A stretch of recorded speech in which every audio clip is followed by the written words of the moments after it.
Hello dears, welcome to Thakur physics classes. आज हम एक नए टॉपिक के साथ आपका स्वागत कर रहे हैं ठाकुर फिजिक्स क्लासेस के अंदर। इसमें आज आपको एक नया टॉपिक पढ़ने को मिलेगा। That topic name is ampere circuital law. बहुत आराम से अच्छे से देखना। जैसे ही आप इसको देखेंगे तो इसके अंदर एक ऐड आएगी, उस ऐड को स्किप नहीं करना बेटे, because of that this add is important for me. And second thing, इस एम्पीयर, चलो ये बात तो बात की है, ये आपकी इच्छा है कि आप देखें ना देखें। सेकेंड थिंग, पर जो टॉपिक है उसको जरूर देखें, that is important for you.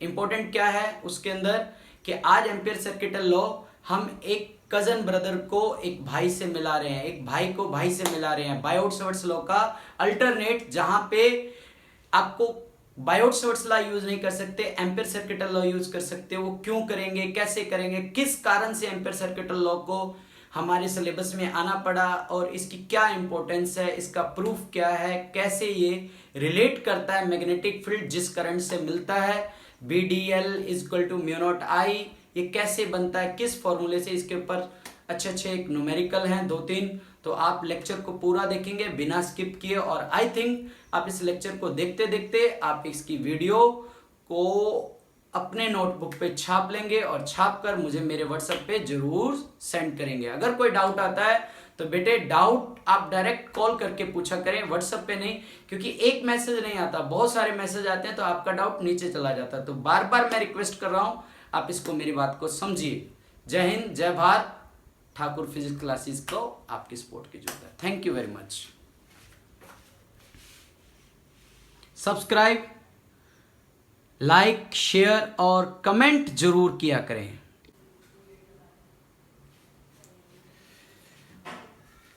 Very good morning.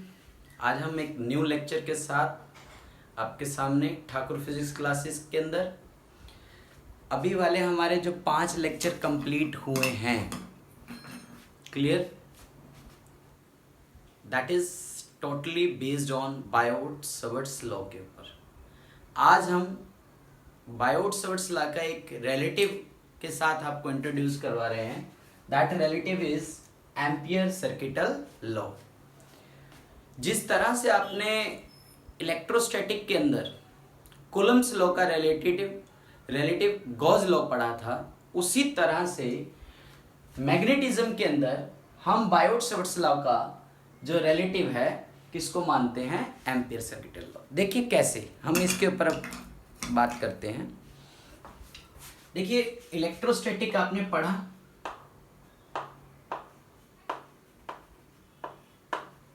Electrostatic, clear. जब इलेक्ट्रोस्टैटिक पढ़ा तो आपने क्या पढ़ा, Coulomb's law, clear. Coulomb's law से जहां कूलम्ब्स लॉ एप्लीकेबल नहीं होता था तो आपने क्या पढ़ा, गॉस लॉ। क्या पढ़ा, गॉस लॉ, क्लियर।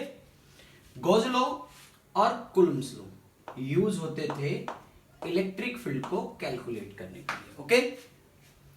इसी तरह से इन मैग्नेटोस्टैटिक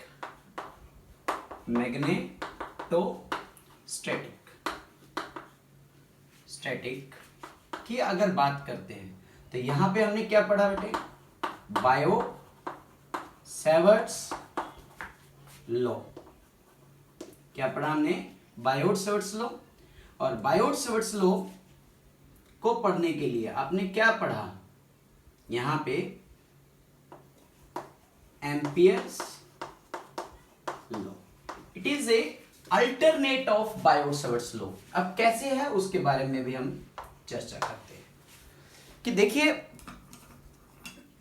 कूलम्ब्स लॉ में आपने फोर्स का फॉर्मूला पढ़ा था, K Q1 Q2 अपॉन में R स्क्वायर। इलेक्ट्रिक फील्ड का फॉर्मूला पढ़ा, K Q अपॉन में R square, electric field determined. और यहां पे इलेक्ट्रिक फील्ड का फॉर्मूला क्या पढ़ा था,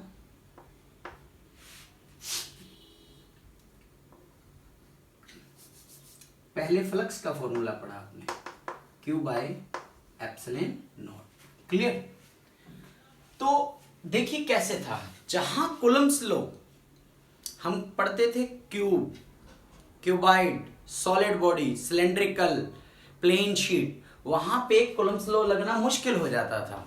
तो हम क्या करते थे, एक गॉसियन सरफेस बनाते थे। उस गॉसियन सरफेस के अंदर यूज होने वाला जो चार्ज था, उस चार्ज के लिए हम क्या लगाते थे, गॉस लॉ। जैसे कि सॉलिड स्फीयर के सरफेस के ऊपर, प्लेन शीट के ऊपर हमने गॉस लॉ लगा के फ्लक्स पढ़ा, और फ्लक्स पढ़ने के बाद हमने इलेक्ट्रिक फील्ड कैलकुलेट कर लिया। क्लियर? उसी तरह से मैग्नेटोस्टैटिक के अंदर भी बायोट-सावर्ट्स लॉ आपने पढ़ा, डीबी म्यू नॉट अपॉन में 4 pi I DL sine theta upon में आर स्क्वायर। अगर वो स्ट्रेट कंडक्टर है तो B equal to mu naught I upon में 2 pi R for straight conductor. Clear? B equal to mu naught I upon में 2r circular. ठीक?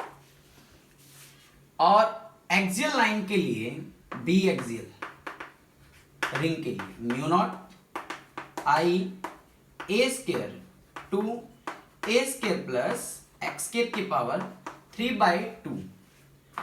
तो ampere law की जरूरत कहां पड़ी? एम्पियर लॉ की जरूरत वहां पड़ी जहां पे ना तो कंडक्टर आपका स्ट्रेट था, ना कंडक्टर आपका सर्कुलर रिंग है, ना ही कंडक्टर आपके एक्सियल के कहीं पे अटैच होता है। वहां पर जाकर एम्पियर सर्किटल लॉ, हारे का सहारा श्याम बाबा हमारा। लाइक जहां पे आपको मैग्नेटिक फील्ड फाइंड आउट करना है, वहां पे एम्पियर सर्किटल लॉ भी हम यूज कर सकते हैं। हाँ, ये एक सच है कि भी एम्पियर सर्किटल लॉ प्रूफ किससे होगा भाई? बायोट-सावर्ट्स लॉ के यूज करने से। तो ये स्टैटिक्स आप अपने नोटबुक पे ड्रॉ करें, फिर हम आगे बात करेंगे।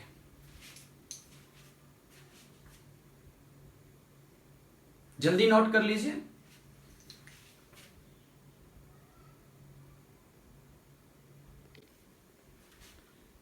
अब देखिए, हम बात कर रहे हैं एम्पियर सर्किटल लॉ काम कैसे करता है, कैसे यूज होता है, क्या उसका प्रूफ है, क्या उसके एक्सप्रेशन है और क्या उसकी एप्लीकेशंस है।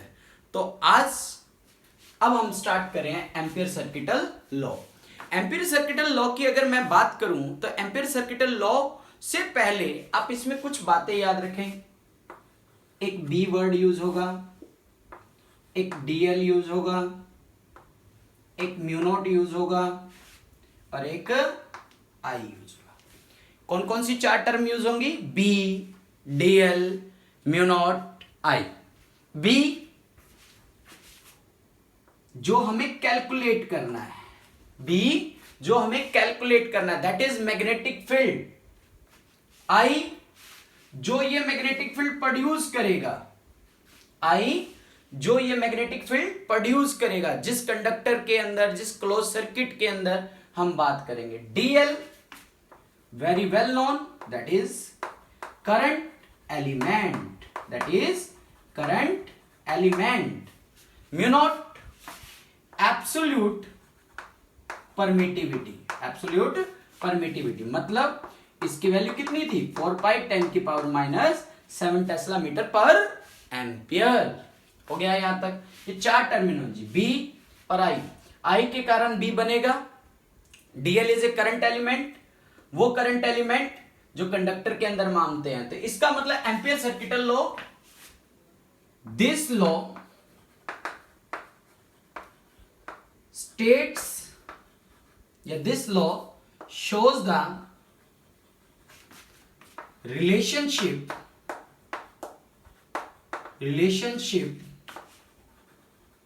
between produced magnetic field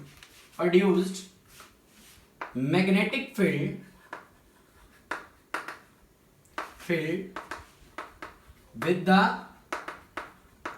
help of magnetic field with the passing or flowing current। Clear? भी जो करंट किसी क्लोज सर्किट के अंदर से पास हो रहा है उस फ्लोइंग करंट का रिलेशन बने हुए मैग्नेटिक फील्ड के साथ करना। क्लियर? इसे हम क्या कहेंगे बेटे? Ampere circuital law. अब मैंने आपको कहा कि इसकी डेफिनेशन की बात करते हैं। ये डेफिनेशन क्या कहना चाहता है, सुनो ध्यान से। ये डेफिनेशन आपको ये बता रहा है, अब यहां से डेफिनेशन है, Ampere circuital law states that the line integral of the magnetic field B. Line integral मतलब, अब इसको हम लिख सकते हैं mathematically. Mathematically we can write, mathematically we can write, क्या राइट कर सकते हैं बेटे? देखिए, लाइन इंटीग्रल, इंटीग्रल तो ये हो गया बेटे, line integral around any close loop, close loop का साइन ये हो गया, of B into DL, B into DL, close circuit is equal to the, close circuit मतलब जिस लूप के अंदर करंट फ्लो कर रहा है, is equal to the mu naught times, mu naught times total current I, total current I. Clear? Passing through any close circuit.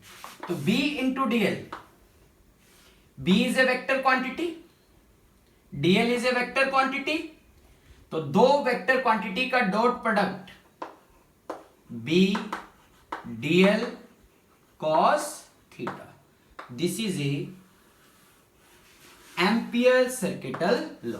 इन्होंने कहा कि भी किसी भी करंट कैरिंग कंडक्टर के अंदर चारों ओर आप एक इमेजिनरी क्या एंटिटी बनाएंगे, क्लोज लूप बनाएंगे। क्लोज लूप जब भी बनाओ तो कोशिश करो कि वो सिमेट्री हो, उसके चारों ओर बनने वाले क्लोज लूप का इंटीग्रल इक्वल किसके है, म्यू नॉट टाइम्स। तो मैंने अभी आपको क्या बताया, बी और आई का रिलेशन ये ड्रॉ करता है। नोट करिए बेटे, शाबाश, अच्छे से।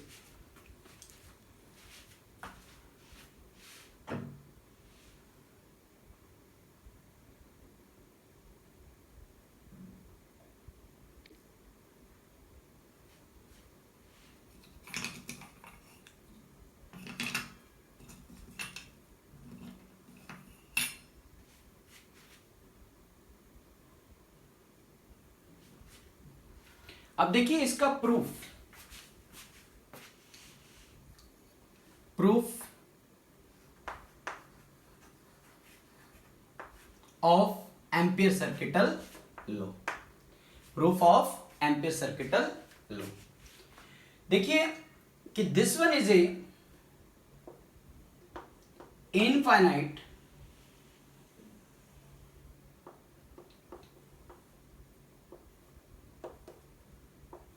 Current carrying conductor, infinite current carrying conductor. ठीक है, हो गया यहां तक। अब ये इनफाइनाइट करंट कैरिंग कंडक्टर है, तो मैं इसकी स्टेटमेंट लिख रहा हूं, consider an infinite current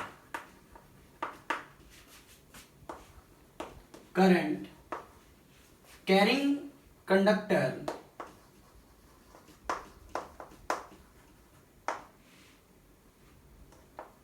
current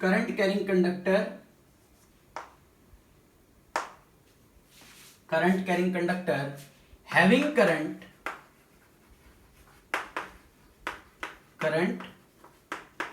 I. ठीक है, आप इसको अपनी स्टेटमेंट अपने हिसाब से भी बना सकते हैं। Magnitude of the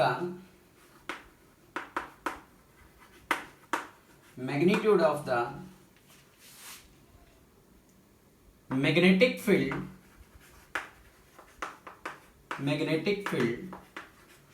of infinite current carrying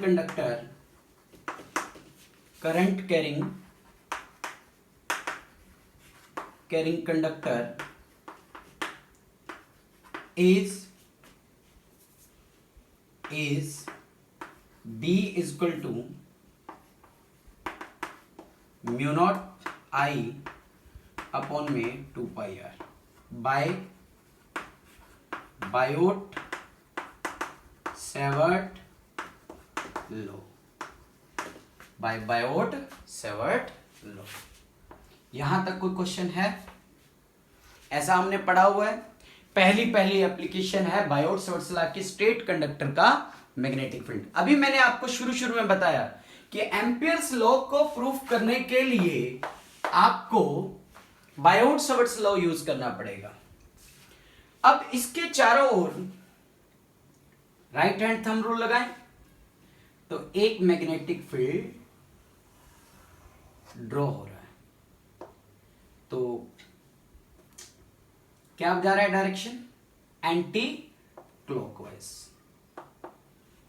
this loop is known as Amperian loop. Amperian loop, इसके बारे में अभी डिस्कस करेंगे, अभी आप इसके बारे में समझ लो। This is a Amperian loop.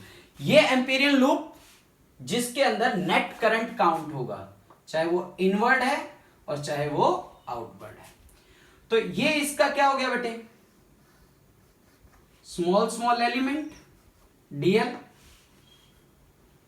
तो जैसे डीएल है ऊपर की ओर क्या हो जाएगा? बी। ये इसका सेंटर और ये इसका क्या हो जाएगा बेटे? रेडियस। ये इसका क्या हो जाएगा? रेडियस। ये आर। क्लियर? ये इसके अंदर करंट आई। इसका ये टॉप व्यू, आप ऊपर से देख रहे हो इसको। इसको कहां से देख रहे हो? ऊपर से। ऐसा कुछ डॉट बन जाएगा ना, तो ये इसका क्या हो जाएगा? Top view. अब ये बी ऊपर डीएल, तो ये डीएल हो गया। ठीक। अब हमें प्रूफ करना है कि ये म्यू नॉट आई के इक्वल है या नहीं। हम यूज कर लेंगे लास्ट। तो दोनों सेम डायरेक्शन में है, तो थीटा की वैल्यू क्या हो जाएगी बेटे? 0। इसको हम कहते हैं tangential. Be here B is tangential to the current element. Current element. Okay. तो B into DL cos tangential मतलब सेम डायरेक्शन में है, तो B is equal to क्या आ गया? DL. ओके। तो फ्रॉम B इंटू DL। ठीक। B बाहर जो कि हमारे पास ऑलरेडी है into DL। Here integration of DL is L। L क्या है? Where L is circumference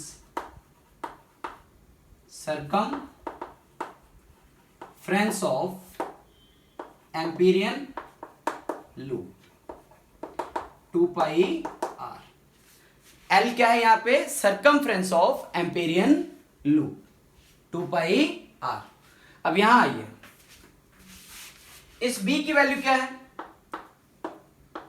2 pi I sorry mu naught I upon में 2 पाई आर। डीएल का क्या आ गया बेटे? एल। एल की वैल्यू क्या है? 2 पाई आर। 2 पाई आर से 2 पाई आर कैंसिल। तो अब आपके पास देखो result is gather mu naught into I. Clear? समझिए। अब एक बहुत शानदार सा इसके ऊपर मैं आपको न्यूमेरिकल कराता हूं। इससे पहले एक चीज रह गई, वो भी क्लियर कर दूं। एम्पीरियन लूप के बारे में अगर मैं बात करूं तो एम्पीरियन लूप यहां पे एक ज्योमेट्रिकली एंटिटी है। इसे हम क्या कह सकते हैं? ज्योमेट्रिकल एंटिटी मीन्स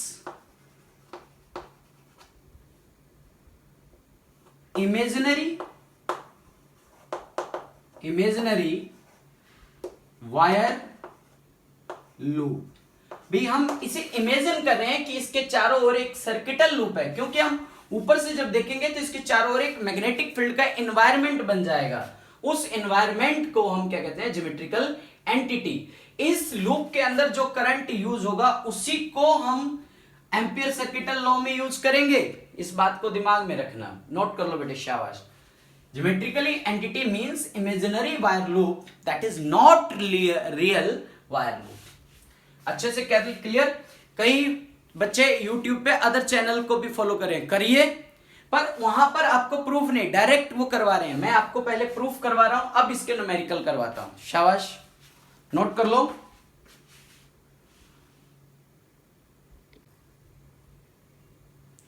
अब देखिए इसके ऊपर हम एक दो न्यूमेरिकल कर रहे हैं। न्यूमेरिकल से आपको थोड़ा सा और क्लियर होगा कि मैं कहना क्या चाहता हूं, कि why we are introduce Ampere circuital law. Suppose करो कि मेरे पास यहां पे करंट है एक I1 और यहां पे एक करंट है बेटे I2। I want to calculate the point magnetic field at point P। अब इस P पॉइंट पे मुझे मैग्नेटिक फील्ड कैलकुलेट करना है, तो आप सोचिए कि भी कैसे होगा। आई थिंक आप लोगों को थोड़ा सा मुश्किल लग रहा हो। ना तो ये स्ट्रेट कंडक्टर बन रहा है, ना एक लूप बन रहा है, ना सर्कुलर रिंग बन रही है, ना एक्सियल लाइन बन रहा है। तो इस जगह पे जाके आपको इस कजन ब्रदर की आपको जरूरत पड़ी। किसका कजन? तुम्हारा नहीं, बायोट-सवर्ट्स लॉ का। हम क्या करेंगे, एक यहां पे पॉइंट P लेंगे और इसके चारों ओर एक एम्पियर लूप बनाएंगे। लूप आप कैसा भी बना सकते हो, पर कोशिश यही रखना कि लूप जो बनाए वो आपका सिमेट्रिकल होना चाहिए। अब इस P पॉइंट पे आपको मैग्नेटिक फील्ड फाइंड आउट करना है, तो थोड़ी सी बातें आप ध्यान रखिए। अगर ये करंट होता अकेला तो कोई चक्कर ही नहीं था। क्लियर? आप फॉर्मूला लगाते क्या वाला, B into DL clear is equal to mu naught into I। मैंने I क्या कहा था, inside the Ampere loop. This is Amperian loop, this is Amperian loop. हो गया यहां तक?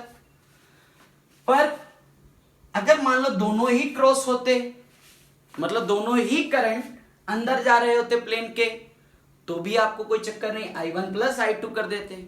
दोनों ही करंट बाहर आ रहे होते तो भी आप क्या करते कि सेम डायरेक्शन में I1 प्लस I2 कर देते, यहां हो जाता काम।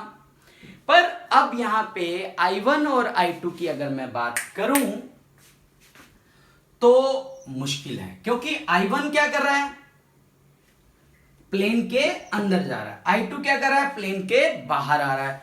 तो इसका मतलब यहां पे दोनों करंट आपके अप और डाउन हो रहे हैं। करंट दोनों ही क्या हो रहे हैं, अप एंड डाउन, मतलब एक बाहर और एक अंदर। तो इस कंडीशन पे एक ट्रिक होती है, आपके पास जो एम्पियरन लूप है, आप अपनी मर्जी से चाहे तो इसको एंटी क्लॉकवाइज कर दो और चाहे आप क्लॉकवाइज। फिर से बोल रहा हूं, इस एम्पीरियन लूप के ऊपर आप चाहे तो एंटी क्लॉकवाइज कर दो और चाहे क्या कर दो बेटे, क्लॉकवाइज। दोनों में से आपकी मर्जी है, चाहे आप एंटी क्लॉकवाइज करो और चाहे क्लॉकवाइज। ओके, अब क्या करना है, करंट के अकॉर्डिंग थंब को रखना है। ये देखो हाथ इसके अकॉर्डिंग घूम रहा है, देखिए, या right hand thumb rule, sorry मैं गलत हाथ यूज कर रहा था, राइट हैंड थंब, करंट को अकॉर्डिंग।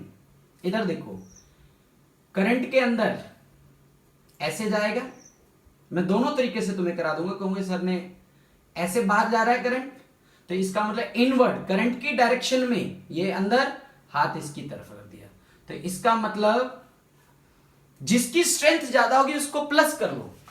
अब ये अंदर कौन सा है, ये वाला या ये वाला, ये वाला। तो इस करंट को आप क्या लोगे, पॉजिटिव, और इस करंट को क्या लोगे आप, नेगेटिव। क्लियर। तो B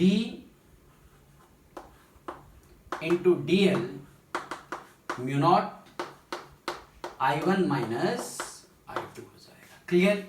अब यहां पे वैल्यू दी होगी आपको, जैसे ये 2 एम्पियर, ये 5 एम्पियर, 5 एम्पियर, 2 एम्पियर, जो भी दे रखा वो यहां पे लगाओ। म्यू नॉट की वैल्यू क्या होती है, 4 पाई इंटू 10 की पावर माइनस 7 टेस्ला मीटर पर एम्पियर। हो गया। क्लियर है। अभी इसी को मैं दोबारा करवाता हूं। देखो यहां पे मैंने क्या कर दिया बेटे, I1, और यहां पे क्या कर दिया बेटे, I2 डॉट, और अब मैंने क्या कर दिया अंदर वाली साइड। तो राइट हैंड थंब रूल, अब हाथ इसके अकॉर्डिंग रखना है, तो ये बाहर एंटी क्लॉकवाइज, तो इसका मतलब अब ये प्लस हो जाएगा और ये क्या हो जाएगा, माइनस। इसके लिए आप क्या करोगे, B into DL mu naught I1 minus I2, I1 minus I2, sorry I2 plus का और I1 क्या हो जाएगा, माइनस का। समझ रहे हो ना मेरी बात। इसको मैं ऐसे क्यों रख रहा हूं कि जैसे ये हाथ घूम रहा है करंट बाहर हो गया, तो जिसकी स्ट्रेंथ ज्यादा होगी वो बाहर, और जिसकी स्ट्रेंथ अंदर होगी वो ऐसे। क्लियर। नोट कर लो, शाबाश।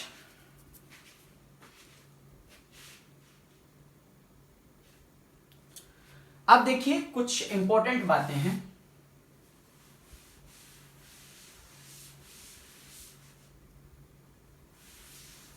अब कोई आपसे पूछ ले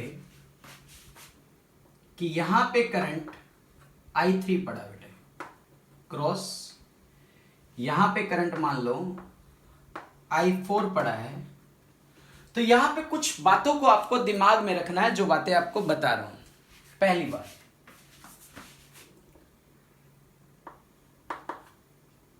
the current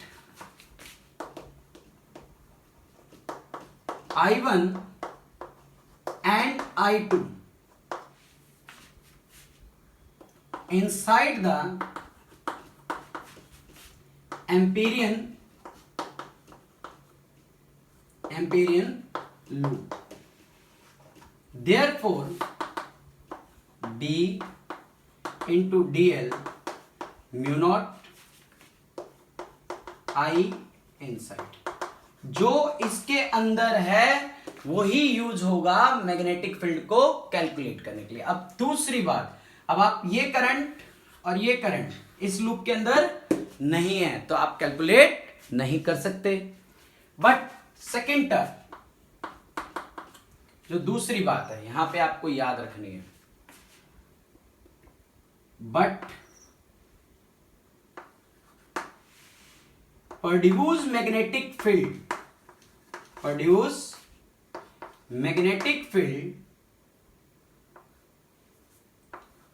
hold the effect of I1, I2, I3 and I4, but produce magnetic field hold the effect of I1, I2, I3 and I4। मतलब कि जो इस लूप के अंदर बनने वाला मैग्नेटिक फील्ड है, इस लूप के साथ बनने वाला जो मैग्नेटिक फील्ड है, उस मैग्नेटिक फील्ड के ऊपर इस करंट का भी असर होगा, इस करंट का भी असर होगा, इस करंट का भी होगा, पर कैलकुलेट सिर्फ इन दो से होगा।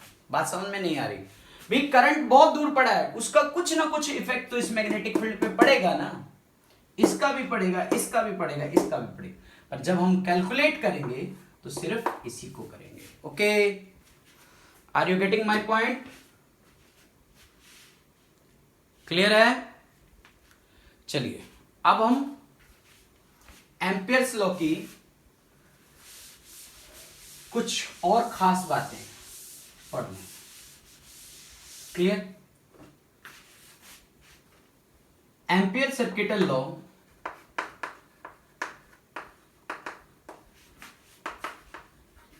लॉ यूज्ड फॉर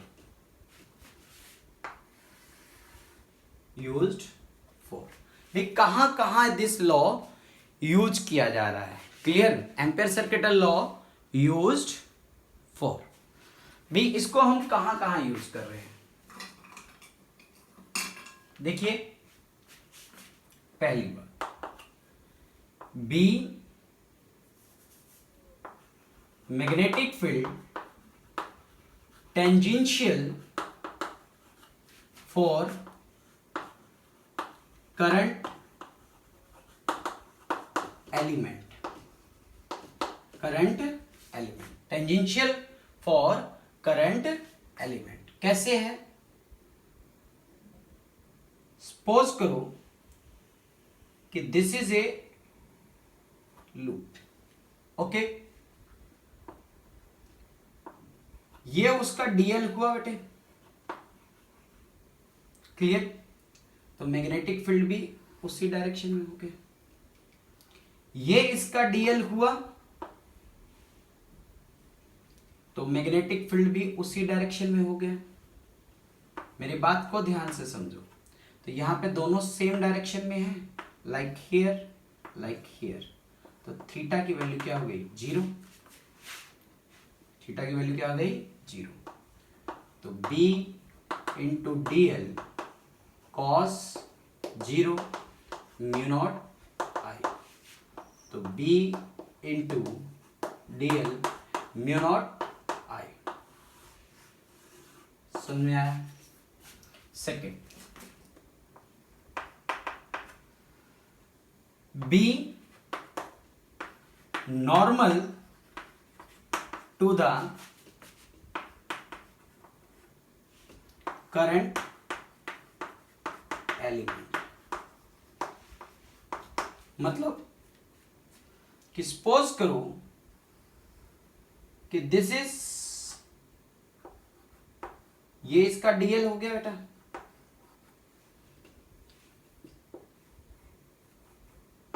ठीक, और मैग्नेटिक फील्ड इधर हो गया। तो थीटा की वैल्यू क्या हो गई? 90। तो B into DL cos 90 mu naught I। तो B क्या हो जाएगा बेटा?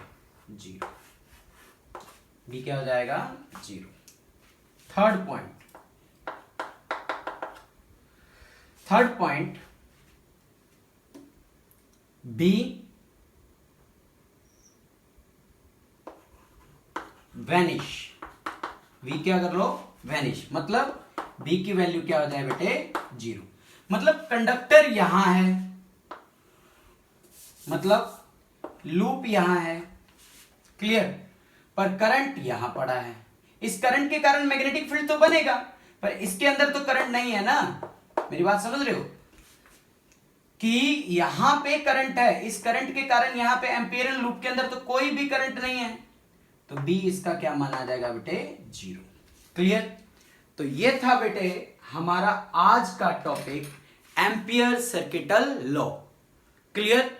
एम्पियर सर्किटल लॉ क्या है, किसका रिलेशन है, किसके साथ है, क्या उसका प्रूफ है, हम वो सब कुछ इसके अंदर कर चुके हैं। Thank you very much. Note कर लें। देखिए लास्ट में जो मैंने करवाया है तिरंगा है, ठीक है।